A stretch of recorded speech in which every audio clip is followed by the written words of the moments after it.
আসসালামু আলাইকুম। ওয়ালাইকুম আসসালাম।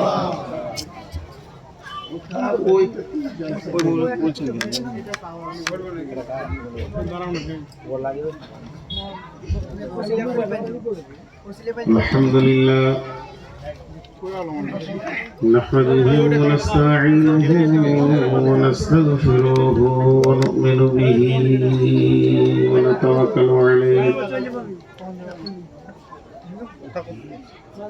ونعوذ بالله من شرور أنفسنا ومن سيئات أعمالنا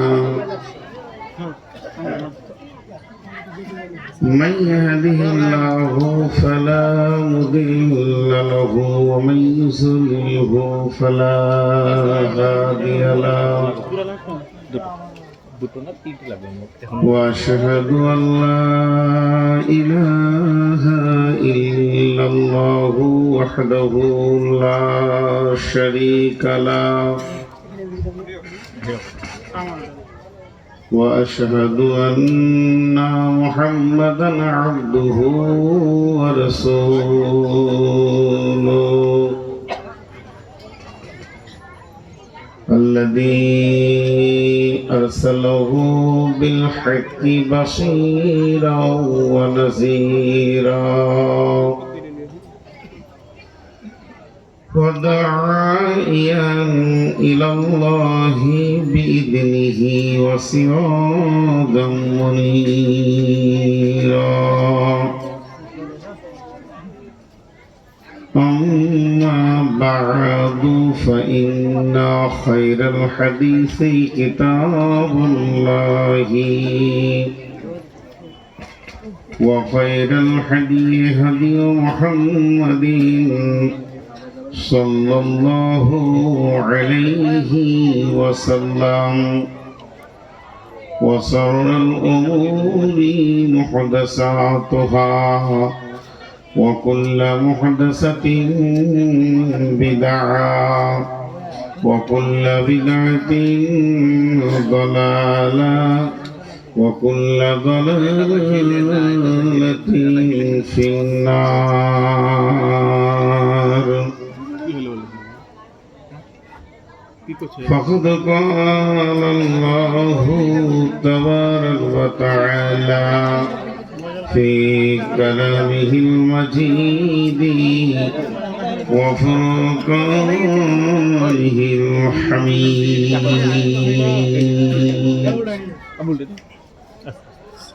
أعوذ بالله من الشيطان الرجيم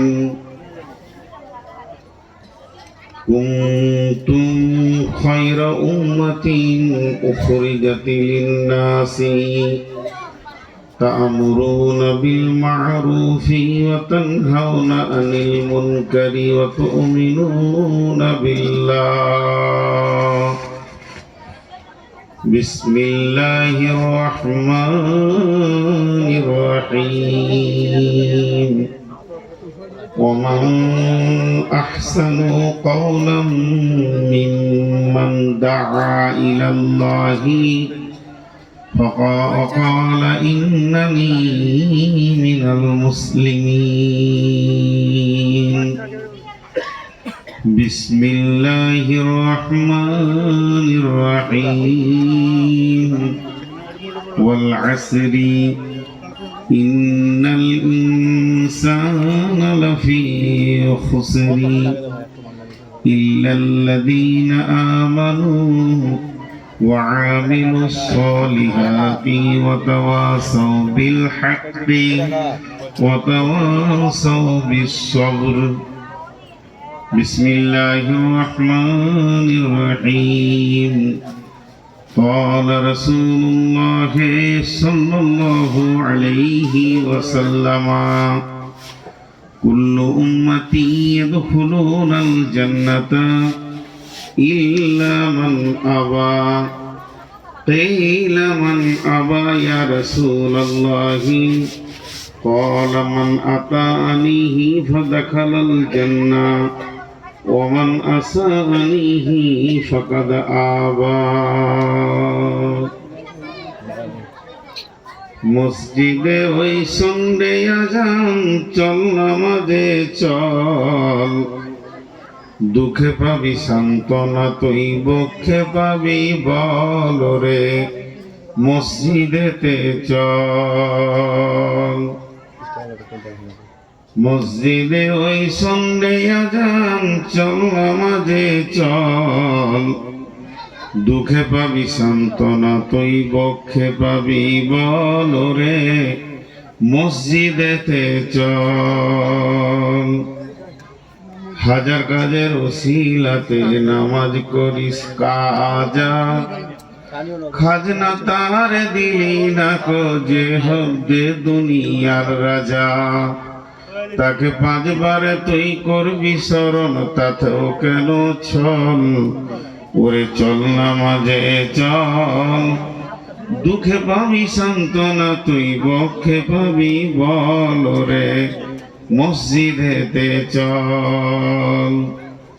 কার তরে তুই মরিস খেটে, কে হবে তোর সাথী, বেনামাজির আঁধার ঘরে কে জ্বালাবে বাতি, আল্লাহর নামে শির লুটাই জীবন কর সফল, ওরে চল নামাজে চল, দুঃখে পাবি সান্ত্বনা তুই, বক্ষে পাবি বল রে, মসজিদেতে চল।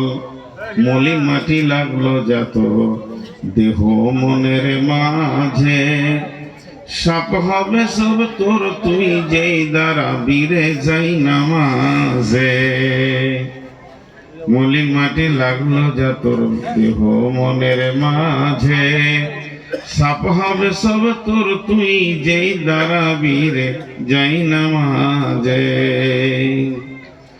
ওরে উপায় যদি করবি তুই আখিরাতের ফসল রে, চল নামাজে চল, দুঃখে পাবি সান্ত্বনা তুই, বক্ষে পাবি বল রে, মসজিদেতে চল। শ্রদ্ধেয় সুযোগ্য অত্র এলাকার কৃতি সন্তান, আপামা জনসাধারণের নির্বাচিত সদরে সভা, উপস্থিত সুপ্রিয় অতিথিবৃন্দ, সামনে আমার দিনদার ইমানদার মুমিন ভাই সকল ও পর্দা থেকে শুননেওয়ালি মুমিনা মা ও বোনেরা, প্রশংসা, গণগান, গণকীর্তন, স্তব, স্তুতি, ভালোবাসা, তকদির, হায়াত, মহৎ, রুজি সবকিছুর মালিক আল্লাহ, যে মহান মুনি 14 এপ্রিল 2024 সালে রবিবার দিবাগত রাত্রিতে জঙ্গিপুর ত্যাগরি মুর্শিদাবাদের যুবকবৃন্দের উদ্যোগে তাবলীগী জলসায় আমাদেরকে হাজির করেছেন, সেই মুনিবের দরবারে আমরা একবার শুকরিয়া করি আলহামদুলিল্লাহ। দরুদ ও সালাম বর্ষিত হোক আখিরি নবী মুহাম্মদুর রাসূলুল্লাহ সাল্লাল্লাহু আলাইহি সাল্লামের উপর। আল্লাহুম্মা আমিন, আল্লাহুম্মা সাল্লি আলাইহি, আল্লাহুম্মা বারিক আলাইহি। মোহতারাম ভাই ও আজিজ ও বুজুর্গ দোস্ত, জালসাটা তাবলীগী জলসা বিধায় আমি তাবলীগকে কেন্দ্র করে আয়াতগুলো আপনাদের সামনে তেলাওয়াত করেছি। খুব স্বল্প সময়ে কয়েকটি কথা বলে সমাপনী দিব বলে নিয়ত করেছি। যদি আমার মাবুদ আমাকে তৌফিক দেন তো আমার তৌফিকে ইল্লা বিল্লাহি আলাইহি তাওয়াক্কালতু ওয়া ইলাইহি উনীব। মোহতারাম ভাই ও আজিজ ও বুজুর্গ দোস্ত, আমরা সারাটা জীবন ধীর গতিতে অতিবাহিত করে দিলাম, না জানি আর কতটা রাস্তা বাকি আছে আমরা কেউ জানি না। কিন্তু আমি কি পেয়েছি, আমি কি দিয়েছি, তাজকিয়ায়ে নাফসের উপরে একটু আলোচনা করা দরকার। আত্মসমালোচনা যাকে বলে, অপরের সমালোচনা করতে অনেক মিষ্টি লাগে, যে নিজের চিকিৎসা নিজেকে করতে হবে, যে আমি কি করেছি, আমি কি দিয়েছি, আমার কাছে কি পেয়েছে। কিছু প্রশ্ন নিজেকে করা যায়, সবাই নিজের নিজের প্রশ্ন করি।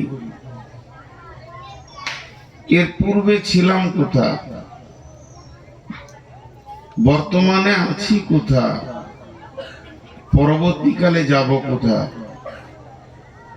এই তিনটে প্রশ্নকে নিজেকে করতে গিয়ে কোনো আলিমের দরকার নেই, কোনো মুহাদ্দিসের দরকার নেই। আমি আমাকে যদি প্রশ্ন করি, আমি এর পূর্বে ছিলাম কোথা। আল্লাহ তাবারাক ওয়া তাআলা একটা তত্ত্ববহুল কথা বলেছেন, হাল আতা আলাল ইনসানি হিনুম মিনাদ দাহরি লাম ইয়াকুন শাইয়্যাম মাযকুরা। হাল আতা আলাল ইনসানি হিনুম মিনাদ দাহরি লাম ইয়াকুন শাইয়্যাম মাযকুরা। গুরুত্ব দেওয়ার জন্য তিনবার বলছি, হাল আতা আলাল ইনসানি হিনুম মিনাদ দাহরি লাম ইয়াকুন শাইয়্যাম মাযকুরা। ইন্না খালাকনাল ইনসানা আমসাজিন নাবতালিহি ফাজআলনাহু সামিয়াম বাসীরা। এই কথাটাই আপনার বিবেকের চেতনার দরজা খুলে দেবে। একটা মাঝে কথা বলেনি, যারা দাঁড়িয়ে আছেন দয়া করে বসেন। ইসলাম সুন্দর, আপনি অসুন্দরের কারণ হবেন না। আপনি নিজেকে কেন অসুন্দরের কারণ বানাবেন? যারা দাঁড়িয়ে আছেন আল্লাহর গোলাম রসুলের উম্মত, বসে যান। মা বোনদেরকে একটা কথা বলছি, জালসা শেষ হয়ে গেছে, আপনারা বাড়ি যান। এখানে মহিলা আছে না কথা বলার মেশিন আছে আমি বুঝতে পারছি না। এত কথা ওর পেটে আছে, যখন থেকে উঠেছি একটা মহিলা, ওকে লজ্জা করা দরকার। একটা দর্শন তথ্য আপনাকে বলে দিই, বলছে ওই পরিবারটা খুব দুঃখী পরিবার। ওই স্বামী পৃথিবীতে আগুনে জ্বলছে, যে মহিলার কণ্ঠস্বর বাড়ির রাস্তার বাইরে চলে যায়, অপর পুরুষের কানে চলে যায়। এগুলো দর্শন কথা, এগুলো বুখারী মুসলিমে পাবেন না, সাইকোলজিস্ট। তো এই মহিলা তখন থেকে যে মেশিনের মতো কথা বলছে, আর এতগুলো পরপুরুষ ওর কণ্ঠস্বর শুনছে, না জানি ওর স্বামী কত কষ্টতে আছে। কিছু দেখে কিছু বোঝা যায়। সে বেচারা হতভাগা, ওকে বিয়ে করেই বিপদ করেছে। আর বিয়ে যদি না হয়ে থাকে, যে যার পাল্লায় পড়বে তার জিন্দেগিকে জ্বালিয়ে ছেড়ে দেবে। একটা মজলিসে আসার পর তার কণ্ঠস্বর নম্র ভদ্র হচ্ছে না, তো তাকে কি বোঝা যায়? আচ্ছা, ওটা মানুষ দাঁড়িয়ে আছে না হাতের টাওয়ার ট্যাঙ্কে চিড়ে দাঁড়িয়েছে? বেয়াদব কত! হ্যাঁ, বসতে বলছি তো আবার চিড়ে দাঁড়িয়ে আছে, মানে মাস্টার যুগের প্রধান ছেলে। হায় রে! চলেন, আমি আপনাদের সামনে খুব গুরুত্বপূর্ণ বিষয়কে তুলে ধরেছি। এখন একটা প্রশ্ন করি, আপনারা, আমরা যতগুলি মানুষ এখানে আছি, সকলের কিন্তু ডেট অফ বার্থ আলাদা আলাদা। জন্ম তারিখ এক না আলাদা? যতগুলি লোক আছি, যদি বলি জন্ম তারিখটা আপনার বলেন, তো দেখা যাবে কারোর সঙ্গে এক দুটো এটা মানে মিলে যেতে পারে, তার জন্য নয়, কিন্তু জন্ম তারিখ সব আলাদা। কিন্তু এটা জানেন, সকলের জন্ম তারিখ এক। কোরআন বলছে কারো আলাদা নয়, একদিনে হয়েছি আমরা সব। আল্লাহ কোরআনে বলছেন। যেমন একটা উদাহরণ দিই, আপনাদের এখানে 5টা বক্তা আছে, 5 জন বক্তাকে বলেছেন জঙ্গিপুরে নামেন, উমরপুরে নামেন, সবাই নেমেছে। একটা বোলেরোতে নিয়ে এলেন, দিয়ে মেহমানখানায় ঢুকিয়ে দিলেন। তারা একে একে এসেছে না একসাথে এসেছে? একে একে এসেছেন, একসাথে এসেছে, একসাথে, কিন্তু স্টেজে সময় আলাদা। তো আল্লাহ যেদিন বানিয়েছেন একসঙ্গে বানিয়েছেন, কিন্তু পৃথিবী নামে জায়গাতে ঠিক পালাক্রমে এনে হাজির করছে। ওইটাই সূরাত আল্লাহ বলছেন। আল্লাহ কালাম পাকের মধ্যে বলছেন যে আমি আদমকে বানালাম, যেদিন আদমের জন্ম সেদিন আমাদের জন্ম। আদম যদি আমার বাপ হয় তো আমার ছেলে তো দাদা হবে রে বাবা, অঙ্ক তো তাই হয়। কিন্তু সকলের বাপ, ডাইরেক্ট বাপ, ইনডাইরেক্ট নয়। আল্লাহ তাবারক ওয়া তাআলা আদমের পিঠে হাতটা রাখলেন আর বালুর মতো ঝুরঝুর করে পড়ে গেল। কিয়ামত পর্যন্ত যতগুলো মানুষকে আল্লাহ পৃথিবীতে আনবেন, পৃথিবী নামে মঞ্চে এখানে এনে তাদেরকে ফিরিয়ে নিয়ে আবার তার কাছে নিয়ে যাবেন, সেগুলো একসঙ্গে বানিয়ে নিয়েছে। আমাদের ডেট অফ বার্থ একই, আদমের সঙ্গেই আমাদের ডেট অফ বার্থ। এই জন্য আমরা দেহগত দিক থেকে পৃথিবীতে আপনার আব্বা আছে, আমার আব্বা আছে, কিন্তু আত্মাগত দিক থেকে আদম আলাইহিস সালাম আমাদের সরাসরি আব্বা। বাংলাদেশে এক বক্তা, বাংলাদেশ মানে লড়াই, বাংলাদেশে আমি যাই তো আর দোয়া করি আল্লাহ এই জালসাই যেন লড়াই না হয়, মানে ওদের হবেই। হ্যাঁ, কয়েকটা জালসাই হয়েও গিয়েছে লড়াই, কিন্তু আমাকে নিয়ে হয়নি। থামুন থামুন থামুন, দেখতে পাবেন ইগো লড়াই। এক বক্তা এখন খুব বলছে মানুষ মাটির তৈরি হয়, তার সঙ্গে তর্কে জড়িত হতে যায় না, আমি এটা পছন্দ করি না। ওর মাথায় এসছে মানুষ মানুষের নুতফা থেকে তৈরি, কোরআনে আছে যে তাদেরকে আমি নুতফা থেকে বানিয়েছি, কিন্তু নুতফাটা কোথা থেকে এসেছে খবরটা আর নেই। ওটা কোন জিনিস থেকে তৈরি হয়েছে আর একটু ব্যাকে গেলেই পেয়ে যাবে, নাই। এরপরে আল্লাহ যে আয়াতটা আপনাদের সামনে পড়েছি ওটা কত দাবি কথা বলছেন। বিসমিল্লাহির রহমানির রহিম, হাল আতা আলাল ইনসানি হিনুম মিনাদ দাহরি লাম ইয়াকুন শাইয়াম মাযকুরা। মানুষের জীবনে একটা লম্বা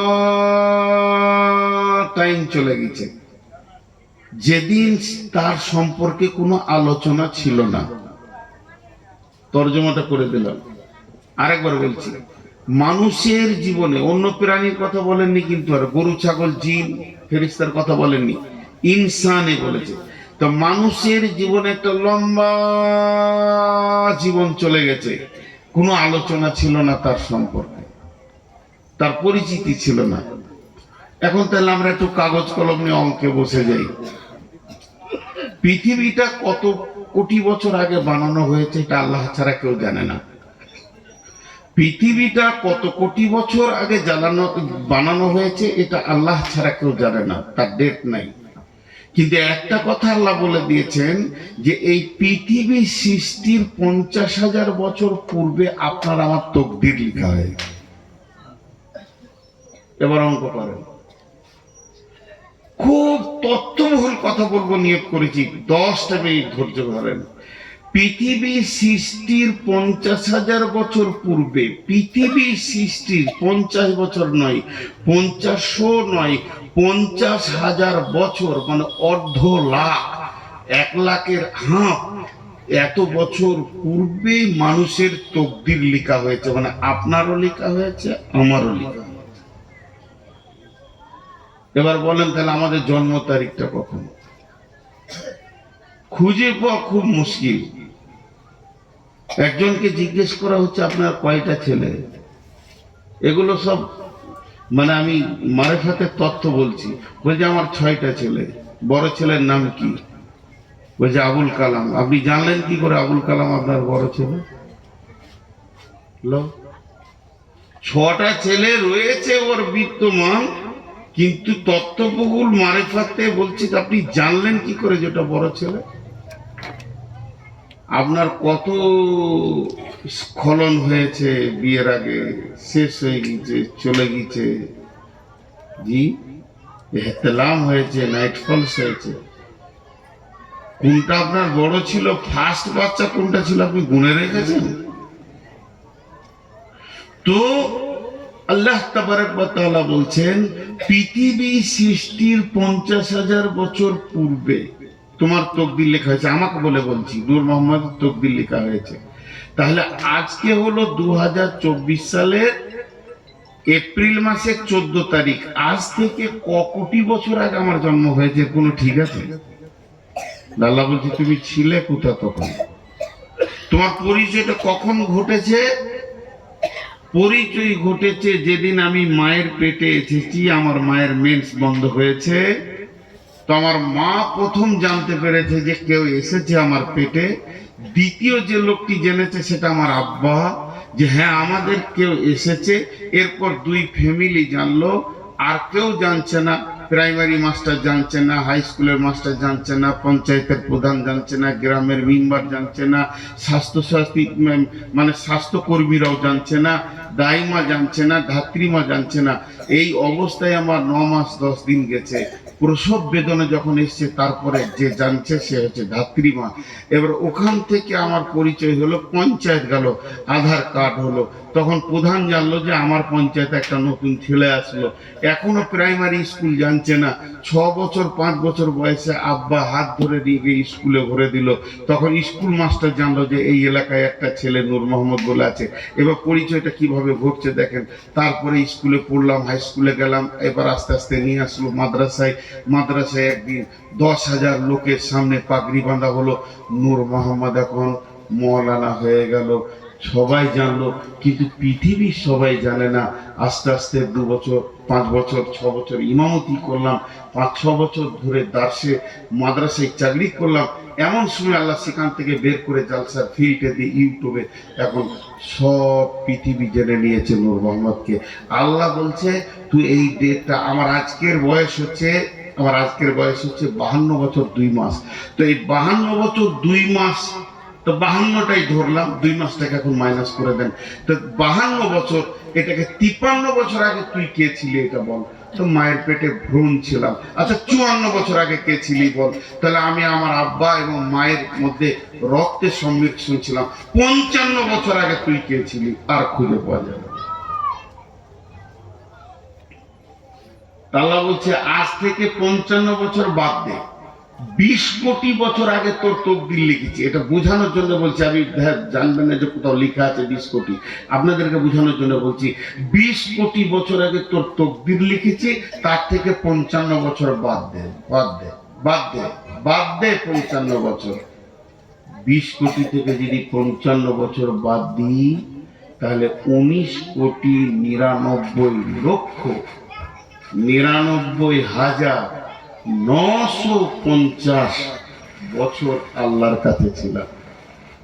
আল্লাহ বলছেন বিসমিল্লাহির রহমানির রহিম, হাল আতা আলাল ইনসানি হিনুম মিনাদ দাহরি লাম ইয়াকুন শাইয়্যাম মাযকুরা ইন্না খালাকনাল ইনসানা মিন নুতফাতিন আমসাজিন নাবতালিহি ফাজআলনাহু সামিয়াম বাসীরা। রে পৃথিবীর মানুষ, তোমার ডেট অফ বার্থ যেটা পঞ্চায়েত দিয়েছে, এখান থেকে তুমি 3 বছর মাইনাস করে তোমার বিবেককে বলো তুমি কোথায় ছিলে। কিছুই তুমি খুঁজে পাবে না। তোমার নামও ডাকা হয়নি, তোমার পরিচয় ঘটেনি, তোমাকে কেউ চিনত না, তোমার কোনো মূল্য বলেছিল না। আমি আল্লাহর কাছে তোমার কত কোটি বছর পার হয়েছে এ কথাও তোমার হিসাবের খাতাতে নাই। তবে আমি রব শুধু এই 500 কোটি 700 কোটি যে বেঁচে আছে পৃথিবীতে, 800 কোটি নয়, যে আদম থেকে নিয়ে যত কোটি কবরে চলে গেল, এখন বর্তমান পৃথিবী নামে মঞ্চে তোমরা যত কোটি বেঁচে আছো, শুধু এটাই নয়, এরপরে আগামী কাল থেকে যত কোটি কিয়ামত পর্যন্ত আসবে, তাদের তোমাদের কাছে 3টি কাল আছে, অতীত আছে, বর্তমান আছে, ভবিষ্যৎ আছে। আল্লাহর কাছে ভবিষ্যৎ নাই, আল্লাহর কাছে অতীত নাই, সবগুলি হলো বর্তমান। তো আমি আল্লাহ প্রত্যেকটা মানুষকে তার একটা কক্ষপথে ছেড়ে দিয়েছি, সে গতিশীল হয়ে চলছে। আমি আল্লাহ তার দিকে সূক্ষ্ম দৃষ্টিতে তাকিয়েছি যে স্যার কক্ষপথকে ঠিক রেখেছে না পদস্খলন ঘটিয়ে দিয়েছে। অতএব শুনে নাও, ইন্না খালাকনাল ইনসানা আমসা জিন্নাবতালিহি ফাজআলনাহু ইন্না খালাকনাল ইনসানা মিন নুতফাতিন আমসা জিন্নাবতালিহি ফাজআলনাহু সামিআম বাসীরা। রে মানুষ শুনে নাও, আমি যে বীর্য থেকে তোমাকে বানিয়েছি, যেটা তোমার বাপের দ্রুত গতি খুন তোমার মায়ের পেটে চলে গেল জরায়ুতে। একটা পুরুষ একবার স্খলন দেবে, খুব যদি দুর্বল বয়োবৃদ্ধ হয় অন্তত 40 কোটি পোকা দেবে। আর যদি যুবক সবল সুবৃদ্ধ হয় তাহলে ওই যুবক 60 কোটি পোকাকে সে একবারে স্খলন করবে। আমি বলছি না যে একবারে বাচ্চা হয়, মেনেই নিলাম যদি একবারে বাচ্চা হয় তো 60 কোটি পোকা একটা পুরুষের কাছ থেকে মহিলার কাছে জরায়ুতে পৌঁছালো। 60 কোটির ভিতরে এবার যুবক আর বৃদ্ধকে মিলিয়ে মেজারমেন্টে 50 নিয়ে আসেন। 50 কোটি পোকা শুক্রাণু যখন একটা মেয়ের কাছে গেল, আল্লাহ রাব্বুল আলামিন সূরা দাহরে বলছেন তার ভিতরে একটি সন্তান জন্ম নেবে। তাহলে 49 কোটি 49 কোটি 99 লক্ষ 999,999টি পোকা কোথায় গেল? গোসলের পানিতে চলে গেল, পচে গেল, নষ্ট হয়ে গেল। তাদের আধার কার্ড হলো না, তাদের ভোটার কার্ড হলো না, তাদের রেশন কার্ড হলো না, তাদের পৃথিবীতে কোনো পরিচয় হলো না, তারা মাধ্যমিক দিল না, এইচএস দিল না, মাওলানা হলো না, হাফেজ হলো না, কারি হলো না। তাদের জন্য মা বাপ কোনোদিন বেদনা দিয়ে কাঁদতেও বসলো না। সমস্ত পোকাগুলি বেয়ে চলে গেল, শুধু একটা পোকাকে বানালাম, সেটা হলে তুমি। আল্লাহ বলছেন এরপরও তোমার কি বিবেকের চেতনা দরজা খুলবে না? কয়েকশো কোটি বছর রবের কাছে থাকলাম, ওই রব আমার বডিকে বানানোর জন্যে মা বাপের প্রেম বাঁধনে তাদের একটা ক্রস দিল, তার ভিতর থেকে শুক্রাণুকে পৌঁছে মায়ের ডিম্বাণুর সঙ্গে দিয়ে আত্মাকে সম্পৃক্ত করে পৃথিবীর বুকে পাঠিয়ে দিল এবং শ্রবণ শক্তি, দৃষ্টি শক্তি দিল। শুধু তাই নয়, এতটা দেওয়ার পর আল্লাহ হালকা করে বলে দিলেন ইম্মা শাকিরা ওয়া ইম্মা কাফুরা। তোদের মন গেলে আমার শুকরিয়া করবি, আর যদি তোদের মন না চায় তো আমার বিরুদ্ধে মুখ খুলে দিবি।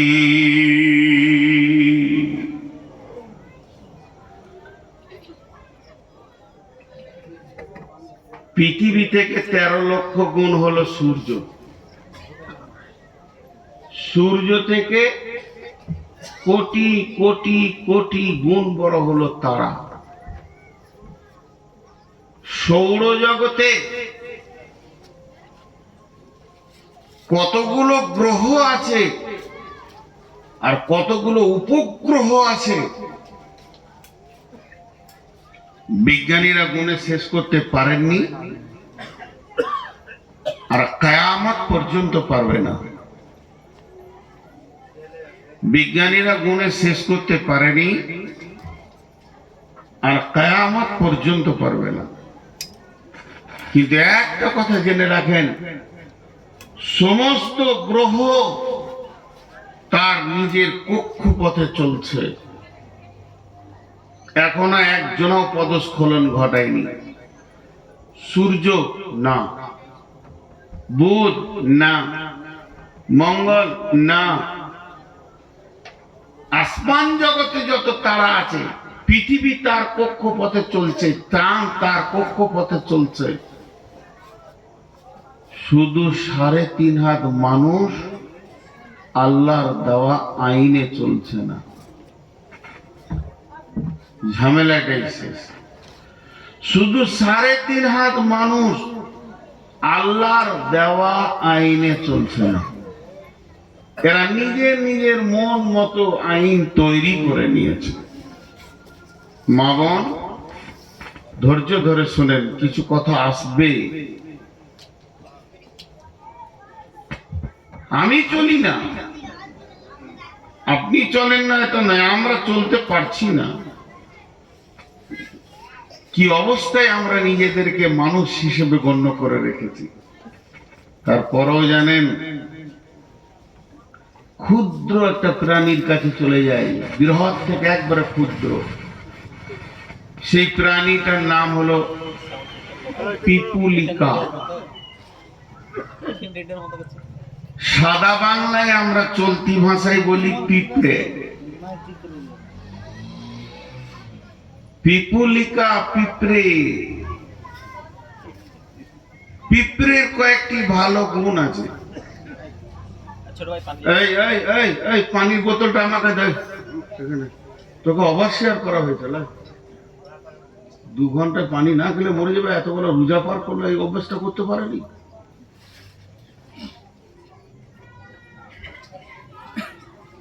আমি বকছি, আমার সুগার জিভ চিটিয়ে যাচ্ছে। একটু 2 ফোঁটা নি, একটু ধৈর্য ধরেন। এরকম পানি দেওয়া দিয়ে করলে মন কেটে যাবে।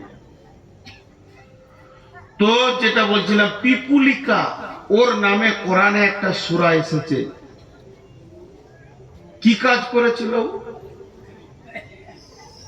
কি কাজ করেছিল? একটা জায়গায় ওদের ইউনিট থাকে, ইউনিট, ওদের দল থাকে। একটা জায়গায় যে দলটা তৈরি হয় 25 কোটি পিঁপড়ে থাকে। এদের মধ্যে কেউ বাসা বানায়, কেউ বাচ্চা পোষণ করে, কেউ ওদের মধ্যে আবার ফোর্স আছে, কামড়াবে, বিভিন্ন বিভাগ আছে। কিন্তু পিপুলিকাকে চলতে দেখেছেন আপনারা? পিপুলিকা চলতে দেখেছেন? আমি প্রশ্ন করছি, আপনাদেরকে উত্তর দেন। পিপুলিকা চলতে দেখেছেন? ভুল বলছি। পিপুলিকা দৌড়ে, আসতে চলে না। পিপুলিকা বলছে যারা চলে এরা হলো অলস, দৌড়বো, সঞ্চয় করব। ও ভবিষ্যতে সঞ্চয় করে। পিপুলিকা সর্দারকে মানে, সর্দার যেদিকে হেঁটেছে ওই দিকে হাঁটবে, মাঝে হাঁটবে। পিপুলিকার অনেক গুণ আছে। একটা পিপুলিকা কি বলছেন? বিসমিল্লাহির রহমানির রহিম। قالت نملة يا أيها النمل ادخلوا مساكنكم لا يحطمنكم سليمان وجنوده। এই কথাটা কত ভালো লাগলো আল্লাহকে, কথাটা কত দামি হলো। সুলাইমানের দল বল, সৈন্য সামন্ত ঘোড়াতে সওয়ার হয়ে আসছে। এরই ভিতরে একটা পিপুলিকা দেখে ফেলেছে সুলাইমানের দল রাস্তা দিয়ে আসছে। তখন সে এলান করছে, ইয়া আইয়ুহান নামনা দুখুলু মাসাকিনাকুম, হে আমার পিপুলিকার দল, তোমরা তাড়াতাড়ি গর্তে আশ্রয় নিয়ে নাও। এখন আসছে সুলাইমানের দল। লা ইয়াতিমান্নাকুম সুলাইমান ওয়া জুনুদাহু, সুলাইমান এবং তার দল তোমাদেরকে চোখে স্বাভাবিকভাবে দেখতে পাবে না, ইহতিমাত করতে পারবে না, তাদের চলমান কাফেলাকে ব্রেক করবে না। অতএব ঘোড়ার খুঁড়ে তোমরা পদপিষ্ট হয়ে মারা যাবে। অতএব তোমরা গর্তে ঢুকে যাও। সুলাইমান কথাটা বুঝছেন, হেসেছিলেন। আর আল্লাহকে কত ভালো লাগলো। আল্লাহ কোরআনে তুলে দিলেন জিবরাইলকে দিয়ে, যাও নবীকে বলে দাও এটা পিপুলিকাতে বলেছিল। একটা পিঁপড়ে জাতির চিন্তা করে, একটা মুড়ি যদি আপনি ফেলে দেন তো একটা পিঁপড়ে আসবে, দ্বিতীয় জন আসবে, তৃতীয় জন আসবে, পিঁপড়ে কাউকে তাড়বে না, চল সবাই ভাগ করে খাবো। জায়গা পেয়েছে না, একজন ঘাড়ে চড়েছে, ওকে বলবে না নেমে যায়, তুইও ভাগ পাবি, চল। পানিতে ভেসে গেলে একে অপরকে ধরে, তারা ইউনিটি ক্ষমতা খুব রাখে। শুধু তাই নয়, ওই পিপুলিকা খাবারটা যখন নিয়ে যাবে একে অপরকে তাড়ে না। এর বিপরীত হলো কুত্তা। যদি একটা হাতি মরে যায়, 20 বছরে শেষ করতে পারবে না, তারপর আরেক কুত্তাকে লাগতে দিবে, আগে তেড়ে আসবে তারপরে তুই কি খাবি। তা আল্লাহ তাবারক ওয়া তাআলা এইটাকে কোরআনে দিলেন কেন? এর থেকে আমি কি ওষুধ নিব আমার আমার আমার জীবনে, আমি কি তাবলীগ পাবো এখান থেকে? আল্লাহ বলতে চাইছেন, মানুষ, হে ইনসানের দল, তোমাদেরকে সুন্দর অবয়ব দিয়ে আমি বানালাম, তোমাদেরকে আমি নিজের হাতে বানালাম, তোমাদেরকে আমি চেতনা, উদ্দীপনা, বিবেক, বিবেচনা দিলাম, তোমাদের ভিতরে আমি নানান উপকরণ দিয়ে তোমাদেরকে এত সুন্দর বানালাম। হে মানুষ, তুমি পিপুলিকার কাছে টিউশনি নাও, পিপুলিকার কাছে পড়াশোনা করো। একটা পিঁপড়ে জাতির জন্য পেরেশান হয়ে গেছে, সে নিজে বেঁচে গেলেই যেত তা নয়, সে জাতির জন্য এত পেরেশান। পিঁপড়ে চাইছে আমার জাতি যেন পদপিষ্ট হয়ে না মরে যায়, আমার কম, আমার গোত্র যেন না মরে যায়, এটা আমার দল। হে মানুষ, তোমার কি বিবেকটা বলে না, আমি যে পাড়াতে বাস করি, আমি যে গায়ে বাস করি, তারা 25 কোটি পিঁপড়ে আছে, আমরা 2500 মানুষ এখানে বাস করি, একজন আর একজনের উপকারের জন্য চলে যাব।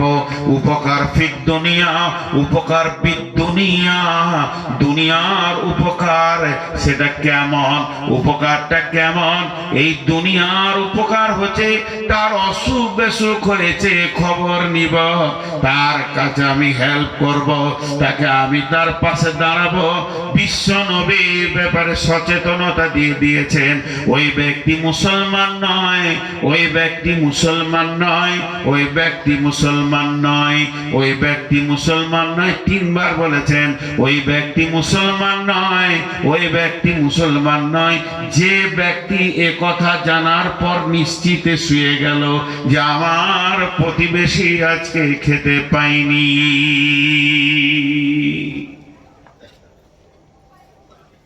এখানে আমরা সবাই মুসলমান, কিন্তু আপনার প্রতিবেশী না খেয়ে আছে আজকে, এই খবরটা যিনি জেনে নিশ্চিন্তে শুতে পেরেছেন,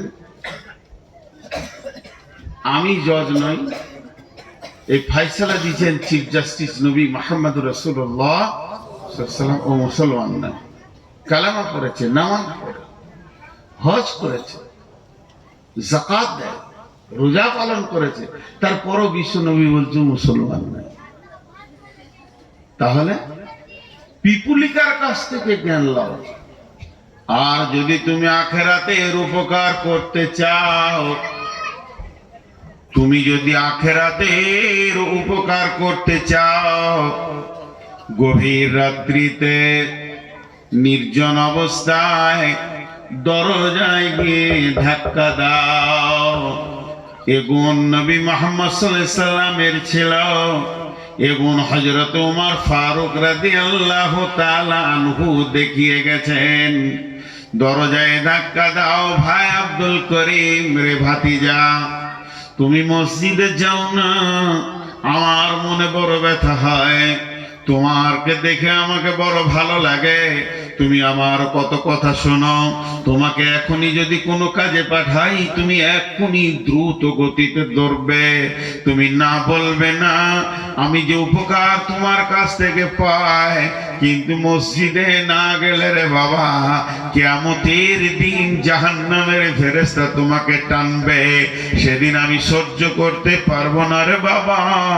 মসজিদে তুমি চলো। ও আমার মা, ওরে আমার বৌমা, ওরে আমার খালা, তুমি পর্দার ভিতরে ঢুকে যাও।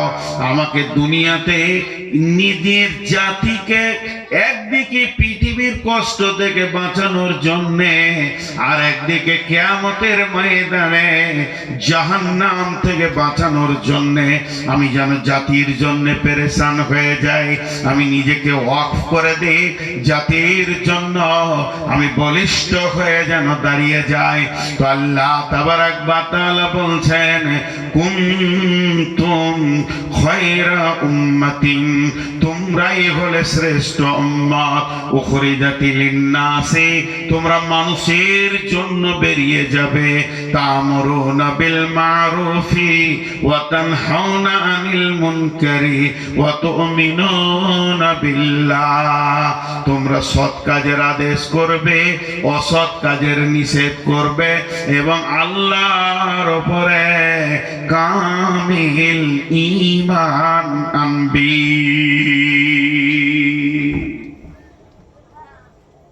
আমাদের কাজ বলে দিলেন আল্লাহ।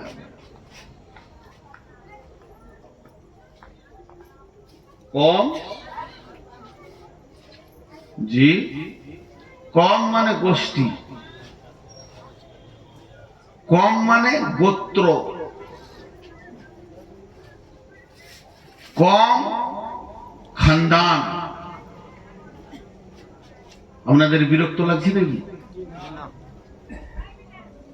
পানি খেতে দিন, এদের রাগ করলেন নাকি? আর একটু বিয়া তো রিংটাল, হুঁশ কম, সবর করেন। সবরে অনেক সম্পদ পাওয়া যায়। বিরক্ত হচ্ছেন নাকি?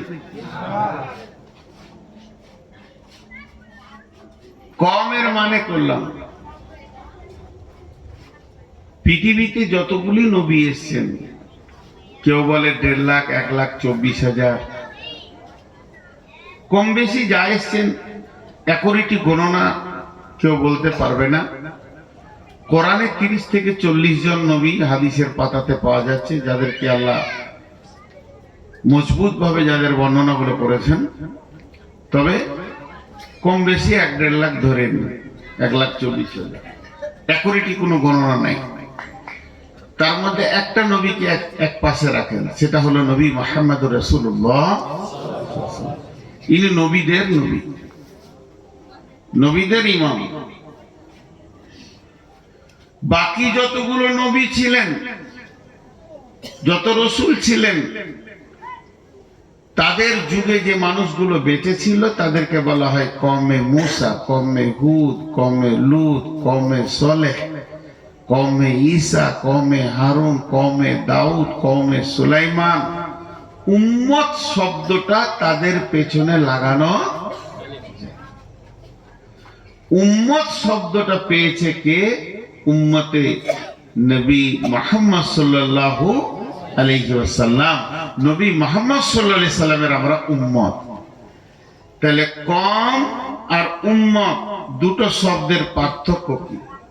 কম হলো গোষ্ঠী বা খানদান, আর উম্মতের শব্দ আলাদা। উম্মত শব্দের অর্থ হলো, একটা বলি আপনাদেরকে, নেতা, ইমাম, পরিচালক। দেখেন আমাদের দাম কত, আমরা সবাই নেতা, সবাই নেতা, সবাই পরিচালক। আর অন্য নবীদের জামানায় তাবলীগের সিস্টেম কি ছিল?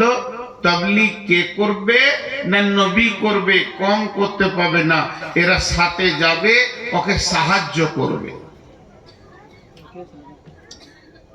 যখন হযরতে মূসা আলাইহিস সালাম তোতলা হয়ে গেছিলেন, যে কথা ভালো বলতে পারতেন না, তো আল্লাহকে বললেন, আল্লাহ তুমি আমার ভাই হারুনকে আমার সাথে দাও, সে আমার হয়ে কথা বলবে, নিয়ে তবলিগ করব দুই ভাইয়ে। তো আল্লাহ তাবারাক ওয়া তাআলা বললেন, নবী মুসা তুই হলি নবী, তোর ভাই হারুন নবী নয়, এ কাজ ওর নয়। ওকে আগে নবুয়তি দিব, তারপরে তোর সাথে পাঠাবো। নবুয়তি দিল, তারপরে পাঠালো, ভেজাল চুকে গেল। কিন্তু আল্লাহ তাবারাক ওয়া তাআলা রাসূল কি বলে গেলেন, লা তাহজান ইন্নাল্লাহা মা'ানা। একটা কথা। দুই নম্বর বললেন বাল্লিগু আন্নি ওয়ালাউ আয়া। তিন নম্বরে বিশ্ব নবী বললেন মান আতা আনিহি ফাদাখালাল জান্নাহ ওয়া মান আসা আনিহি ফাকাদ আবা। আল্লাহ তাবারাক ওয়া তাআলা রাসূল বলছেন, যেদিন হযরতে মুসা আলাইহিস সালামকে ফেরাউনের দল তাড়তে শুরু করেছে, যেমন আপনাদের পেছনে নদী ওই রকম নীল নদের কাছে গিয়ে পৌঁছালো, তখন ফেরাউনের দল বলছে, ও নবী মুসা ঈমান এনেছি ঠিক আছে, কিন্তু মরার জন্য আসিনি। নবী মুসা বললেন, লা তাহজান ইন্নাল্লাহা মানি। হে আমার কম, তোমরা যারা আল্লাহর উপরে ঈমান এনেছো, তোমরা কালেমা পড়েছো লা ইলাহা ইল্লাল্লাহ মুসা কালিমুল্লাহ, তাহলে শুনে নাও, তোমাদের কোনো চিন্তা নাই, আমি নবীর সঙ্গে আল্লাহ রয়েছেন, আল্লাহ আমার সাহায্য করবেন, অতএব তোমরা কোনো বিপদকে বিপদ মনে করবে না, নীল তোমাদের কিছুই করে নিতে পারবে না। আমি নবী মুহাম্মদ আমি নবী মুসা কালিমুল্লাহ, আল্লাহর কালাম করনে वाला, আল্লাহর সাথে বাত করনে वाला তোমার সঙ্গে রয়েছি। কিন্তু যখন গারে হিরাত গারে সৌরে আল্লাহর নবী যখন হিজরতে বের হয়ে গেলেন, মক্কা ছাড়ার পালা পড়ল, মদিনা যেতে হবে, এমন সময় গারে সৌরের ভিতরে ঢুকে আছেন, কে আছেন না নবী মুহাম্মদ সাল্লাল্লাহু আলাইহি সাল্লাম আছেন, সঙ্গে কে আছেন, আবু বকর সিদ্দিক রাদিয়াল্লাহু তাআলা আনহু আছেন, এরা দুইজনেই সেখানে রয়েছেন। এমন সময় আবু বকরের মুখটা ফ্যাকসা হয়ে গেছে, আল্লাহর নবী বললেন লা তাহজান ইন্নাল্লাহা মা'ানা। আল্লাহর নবী বলেন, আবু বকর রে তুমি চিন্তা করো না, তোমার আমার সঙ্গে আল্লাহ রয়েছে। তাহলে দুইটা নবীর কথার কত পার্থক্য। প্রথম নবী মুসা বললেন আমার সঙ্গে আল্লাহ রয়েছে, আমার সঙ্গে রয়েছে, কারণ আমার সঙ্গে রয়েছে। আর বিশ্ব নবী বলছেন আমাদের সঙ্গে রয়েছে, তার মানে উম্মত হওয়াতে কত লাভ। নবীর সঙ্গে যেমন আল্লাহ, নবীর উম্মতের সঙ্গে তেমনি আল্লাহ। আর ওদের নবীর সঙ্গে আল্লাহ কমকে সাহায্যকারী হিসেবে পাঠানো হয়েছিল। আল্লাহ ওদের নবী বলে দেবেন, তারপরে আল্লাহ তার সাহায্য করবেন। অতএব এত পার্থক্য। আমাদেরকে কেন এই সম্মানই দেওয়া হলো, এতটা উঁচু পর্যায়ে কেন আনা হলো? কারণ শুনেলেন আল্লাহ একমাত্র দাওয়াতে তাবলীগের সঙ্গে রয়েছে। তাবলীগ যে করবে তার সঙ্গে আল্লাহ থাকবে। ওদের মুসা তাবলীগের দায়িত্ব ছিল, তাই আল্লাহ সাহায্যকারী হিসেবে ছিল। ইল্লা তানসুরুহু ফাকাদ নাসারাহুল্লাহ। ওদের কমে তাবলীগের দায়িত্ব ছিল না, অতএব তাদের সঙ্গে আল্লাহ ওই রকম তাবলীগী সাহায্য হিসেবে ছিলেন না। এমনি আল্লাহ বান্দা বান্দা আল্লাহ হিসেবে আল্লাহ আছেন। কিন্তু আমরা উম্মত কেমন? আমরা যে নবীর উম্মত, আল্লাহ রাসূল বলে দিয়েছেন বাল্লিগু আন্নি ওয়ালাউ আয়া। তোমার কাছে যদি একটা আয়াত থাকে তুমি পৌঁছিয়ে দাও, তোমার কাছে যদি একটা শব্দ থাকে তুমি পৌঁছিয়ে দাও, তুমি যদি একটা ঈমান আকীদার কথা জানো তার একজনকে পৌঁছিয়ে দাও। তার তার মানে আমরা দায়িত্ব পেয়ে গেলাম। এর জন্য কোরআন বলছেন কুনতুম খায়রা উম্মাতিন, একটা দুটা তিনটে চারটা পাঁচটা ছটা 1000 2000 20000 50000 1 লাখ 1 লাখ 10 1 লাখ 20 1 লাখ 24 25 30 যতগুলো কম পৃথিবীতে চলে গেছেন, যতগুলো নবী পৃথিবীতে চলে গেছেন, সমস্ত নবী সমস্ত কমকে উম্মত বলা হয়নি। তাদের খায়র মানে হলো ভালো, তাদেরকে ভালো বলা হয়নি, খারাপও বলেননি, কিন্তু আমাদেরকে বলা হয়েছে কুনতুম খায়রা উম্মাতিন, তোমরাই হলে উত্তম উম্মত, তোমরা হলে দামি উম্মত, তোমরা হলে শ্রেষ্ঠ উম্মত, তোমরা হলে সব থেকে মূল্যবান উম্মত। কেন তোমরা দামি? কোন কারণে দামি? তোমাদের বিল্ডিং দামি তার জন্য দামি, তোমাদের টাকা আছে বেশি তার জন্য দামি, তোমার গাড়ি দামি তার জন্য তুমি দামি, তুমি বড় ডিগ্রিওয়ালা তার জন্য তুমি দামি। আল্লাহর জন্যটাও বলে দিয়েছেন তা'মুরুনা বিল মা'রুফি ওয়া তানহাউনা আনিল মুনকারি, তোমরা এই জন্যই দামি, তোমরা সৎ কাজের আদেশ করবে, অসৎ কাজের নিষেধ করবে। সৎ কাজের আদেশ করবে, অসৎ কাজের নিষেধ করবে, এর জন্যই তোমরা দামি।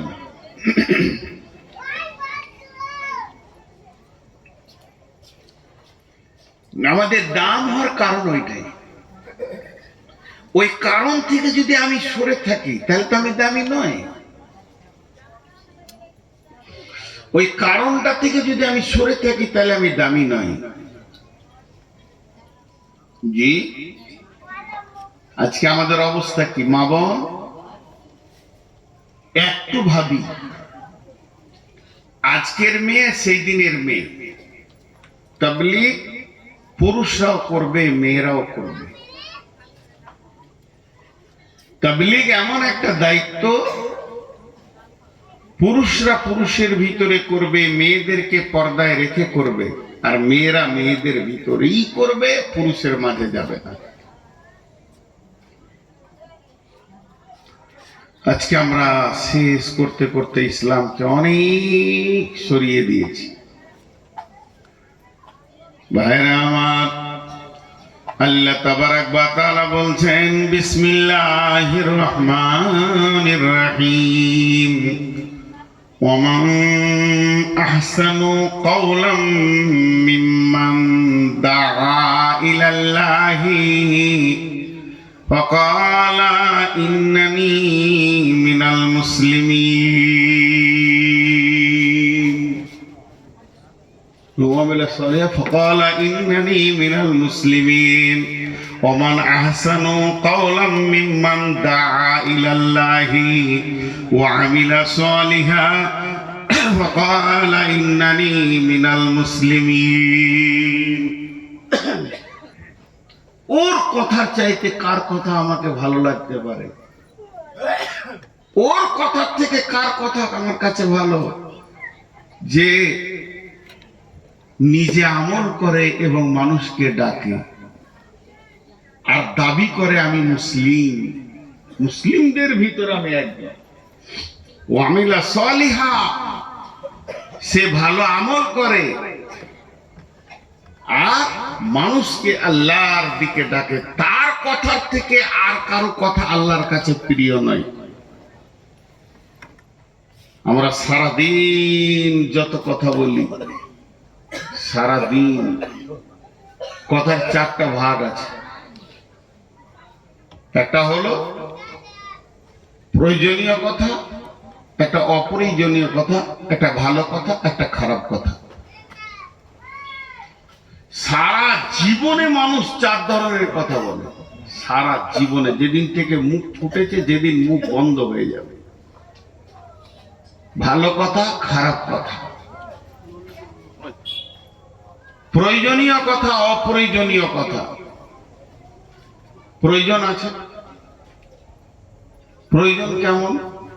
ঘর সংসার করতে গেলে দোকানে খদ্দের সঙ্গে কথা বলতে হবে, বাপ বেটা কথা বলবে, স্বামী স্ত্রী কথা বলবে, এগুলো প্রয়োজনীয় কথা। প্রয়োজনীয় কথাতে নেকি আছে, কথা বলছি না নেকি আছে, আর ভালো কথায় নেকি আছে। Kowloon মারিফুন কাসাজারাতুন Kowloon মারুফুন সাদাকাতুন। বিশ্বনবী বলছেন ভালো কথা হলো সাদকা। আল্লাহ বলছেন কালিমাতিন তাইয়্যিবাতিন কাসাজারাতিন তাইয়্যিবাতিন কালিমাতিন খাবিসাতিন কাসাজারাতিন খাবিসাতিন। এটা আল্লাহর ভাষা। আল্লাহ বলছেন যখন তুমি পবিত্র কথা বলবে, ভালো কথা বলবে, তো জেনে নাও তুমি ভালো গাছ লাগিয়ে দিলে। কালেমাতিন তাইয়্যিবাতিন কাসাজারাতিন তাইয়্যিবাতিন। আমি ভালো কথা বলবো, আমি একটা ভালো গাছ লাগিয়ে দিলাম। ওই গাছ থেকে ফল হবে, ফল থেকে গাছ হবে, গাছ থেকে ফল হবে, ফল থেকে গাছ হবে। এবার জঙ্গল লেগে যাবে, বৃহৎ জঙ্গল হয়ে যাবে।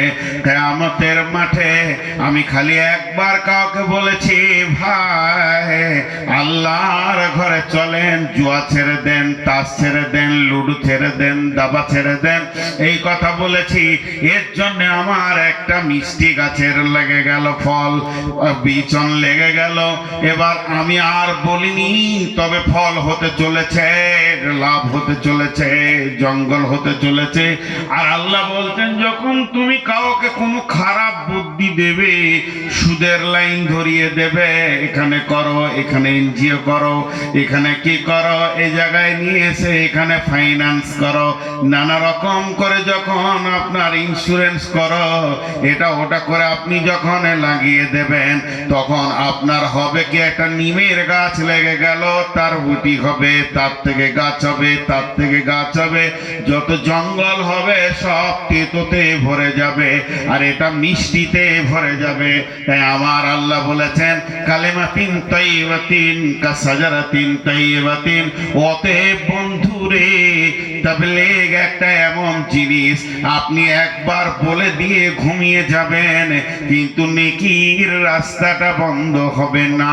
এর জন্য আল্লাহ বলছেন ওমান আহসানু কওলাম মিম্মান দাআ ইলাল্লাহি ওয়া আমিলা সালিহা ওয়া ক্বালা ইন্নানি মিনাল মুসলিমিন।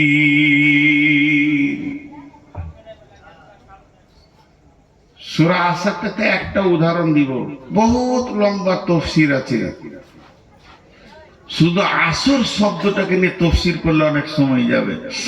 একটা উদাহরণ দিব, বুঝে নিবেন।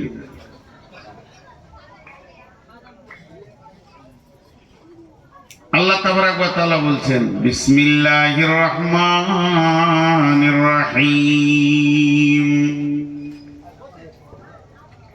ওয়াল আসরি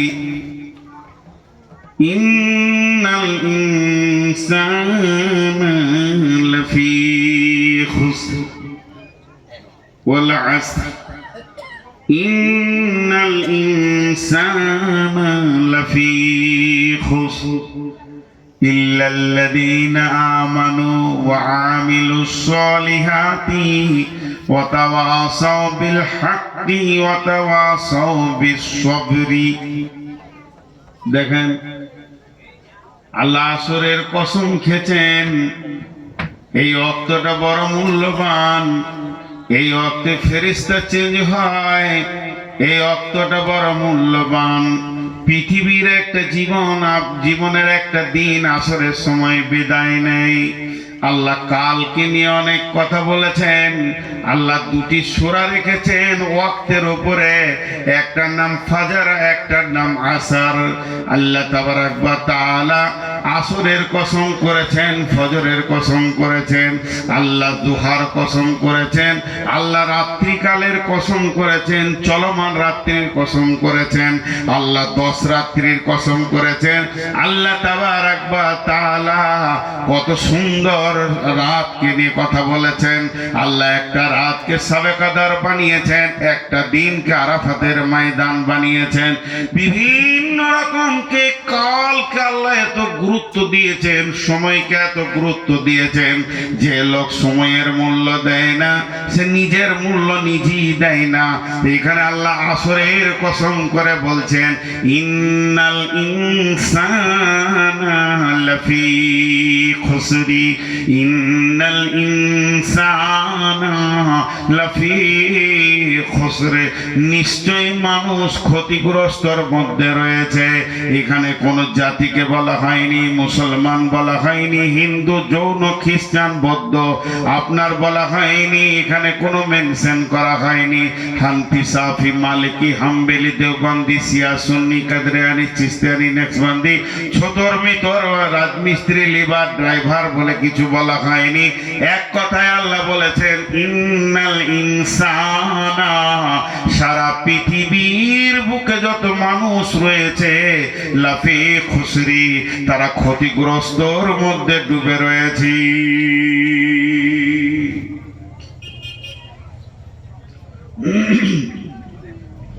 আপনিও ক্ষতি, আমিও ক্ষতির মধ্যে আছি। এই দৃষ্টিটা কার? না আল্লাহ। এই দৃষ্টিটা কার? আল্লাহ। এটা কোনো মানুষ বলেনি, কোনো মুফাসসির বলেননি, কোনো জিবরাইল বলেননি, কোনো নবী বলেননি। আল্লাহ আসমান থেকে বলছে নিশ্চয় মানুষরা ক্ষতিগ্রস্তর মধ্যে রয়েছে। আর আল্লাহ ক্ষতি বলছে মানে ওটা জাহান্নাম। আল্লাহ ক্ষতি বলছে মানে আপনার ব্যবসায় লাভ লস হচ্ছে এটা বলেননি। আল্লাহ ক্ষতি বলছে মানে ওটা জাহান্নামের কথা বলছেন। আল্লাহ কি বলছেন? কিন্তু চারটা গুণ যার মধ্যে আছে সে নয়, কিন্তু, ইল্লা মানে কিন্তু। এখানকার সমস্ত মানুষ ক্ষতির মধ্যে রয়েছে, কিন্তু যে চারটা কাজ করেছে সে ক্ষতির মধ্যে নাই। ইল্লাল্লাযীনা আমানু, যে ঈমান এনেছে, ওয়া আমিলুস সলিহাতি, ভালো আমল করেছে, ওয়া তাওয়াসাউ বিল হাক্কি, একে অপরকে হকের দাওয়াত দিয়েছেন, ওয়া তাওয়াসাউ বিস সবরি, আর একে অপরকে সবরের দাওয়াত দিয়েছে। একটা উদাহরণ দিব। আমানু, যে ঈমান এনেছে। ঈমান এমন একটা বস্তু যা দেখা যায় না। ঈমান বড় মূল্যবান। ঈমান হলো আমলের আত্মা। ঈমান হলো আমলের আত্মা। মাবন, ঈমান হচ্ছে আমলের আত্মা। যে দেহে আত্মা নেই ওই দেহের মূল্য নেই, যে আমলে ঈমান নাই ওই আমলের মূল্য নাই। একটা মৃত মানুষের যেমন মূল্য, একটা মৃত গরু, ছাগল, ভেড়ার যেমন মূল্য, তার কোনো মূল্য নাই, পচে যাবে, সরে যাবে। যে পৃথিবীতে সমস্ত আমল করবে কিন্তু ঈমান রাখলো না, জেনে নিতে হবে ও মৃত, ওর আমল কাজে লাগবে না, ওর আমল কাজে লাগবে না। ঈমানবিহীন আমল কোনো কাজে লাগবে না। আমলে ছুটি আছে, আমলে ছুটি আছে। আমলে কম বেশি হলে ক্ষতি নাই, কিন্তু ঈমানে ছুটি নাই, কম বেশি হলে ক্ষতি আছে। দুটি উদাহরণ দিব, মন দিয়ে শুনেন।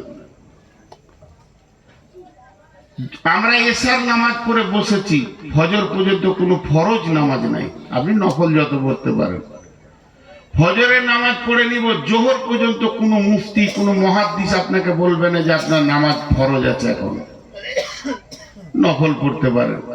জোহর পড়ে নিব, আসর পর্যন্ত ছুটি, আসর পড়ে নিব, মাগরিব পর্যন্ত ছুটি, মাগরিব পড়ে নেব, এশা পর্যন্ত ছুটি, এশা পড়ে নিব, আবার ফজর পর্যন্ত ছুটি। তার মানে দিনে 5 বার নামাজ। 1 মাস রোজা রেখেছি, সওয়ালে রোজা রাখেন, অসুবিধা নেই। কিন্তু 1 বছরে 11টা মাস ছুটি হয়ে গেল, আর রোজা ফরজ নেই। কয়েকশো কোটি টাকার আপনি মালিক, একবার জাকাত দেবেন সারা বছরে, আর জাকাত দিতে হবে ছুটি। আপনি হালাল খোর, হারাম খোর নন। হজ জীবনে একবার, সারা জীবন ছুটি, টাকা থাকলে 20 বার করেন। তাহলে হজ জীবনে একবার, যাকাত বছরে একবার, যদি আপনার মাল থাকে তো হজও তাই। 3 নম্বরে রমজান 1 মাস, 11 মাস ছুটি। আর আপনার কিনা নামাজ হলো দিনে 5 বার, মধ্যখানে ছুটি। তো ঈমান কতক্ষণ? যেমন আমি নামাজ পড়তে গেলাম, টুপিটা লাগালাম, সালাম ফিরলাম, টুপিটা খুলে নিলাম, তার মানে আমি যখন নামাজে যাব ঈমানটা মজবুত করে নিব। সালাম ফিরবো, আবার বেঈমান হয়ে সুদের বসে যাব? জি না। ঈমানটা কখন? ঈমান এনেছি যেদিন মায়ের পেট থেকে পৃথিবীতে এসেছি, আমার কানে আজান পড়ে গেছে, যেদিন আমার জ্ঞান হয়েছে, সেদিন আমি কালেমাকে বিশ্বাস করেছি। রাদিতু বিল্লাহি রাব্বান ওয়া বিল ইসলামি দীনান ওয়া বিমুহাম্মাদিন নাবিয়্যান ওয়া রাসূলা। আমি আল্লাহকে রব বলে মেনে নিয়েছি, ইসলামকে দ্বীন বলে মেনে নিয়েছি, এবং শেষ নবীকে আমি আখেরি পয়গম্বর মেনে নিয়েছি। এই ঈমানটা সকালে থাকবে, বিকালে চলে যাবে। 1 ঘন্টা ছুটি আছে, 1/2 ঘন্টা ছুটি আছে, জি না। এই ঈমানটা কত দূর নিয়ে যেতে হবে? ঈমানটা কবর পর্যন্ত পৌঁছাতে হবে। ওখানে আপনি কবরের ভিতরে ঈমানকে ঢুকিয়ে দিতে পারবেন, তখন আর আপনার টেনশন নাই, ঈমান আপনাকে জান্নাতে ঢুকিয়ে দেবে। ঈমানের কোনো ছুটি নেই। এইখানে একটা পোল, ওইখানে একটা পোল, ওইখানে একটা পোল, ওইখানে একটা পোল। পোল গায়ে গায়ে লেগে নাই, কিন্তু তার লেগে আছে। তার যদি 1 ইঞ্চি কেন 1/2 ইঞ্চি কাটা থাকে তো বিদ্যুৎ যাবে না। তেমনি নামাজ রোজা সব ঈমানকে বাঁচানোর জন্য। তো ঈমান বেঁচে আছে মানে আপনার আমল পৌঁছাচ্ছে। এবার আমলে কম বেশি হলে চলবে, কিন্তু ঈমানে চলবে না। এর একটা উদাহরণ নেন। বিরাট বড় মসজিদ, বিরাট বড় মসজিদ, 80টা ফ্যান আছে, 62টা বাল্ব আছে। কত বড় মসজিদ! জুমার দিন 80টা ফ্যান আছে, 62টা বাল্ব আছে। দেখা গেল 3টি বাল্ব কেটে গেছে, চলে যাবে। দেখা গেল 4টা ফ্যান চলছে না, চলে যাবে, অসুবিধা হবে না। এগুলো হলো আমল কাজ। বাল্ব আলো দেবে, ফ্যান হাওয়া দেবে। 4 জন দিচ্ছে না আলো, 6 জন ফ্যান হাওয়া দিচ্ছে না, চলে যাবে, চলে যাবে, চলে যাবে। এগুলো হলো কাজ। আপনি নফল পড়তে পারেননি, সুন্নতে 2-1 বার ছাড়া গেছে, চলে যাবে, চলে যাবে, চলে যাবে, অসুবিধা নাই। দান নফল দান করতে পারেননি, হালকা করেছেন, চলে যাবে, চলে যাবে, চলে যাবে। আমলে কম বেশি হলে চলে যাবে, কিন্তু ঈমানটা হলো ওই মসজিদ থেকে পোলের যে কেবেলটা আছে, এটা যদি 1 ইঞ্চি কম হয় চলবে না, চলবে না।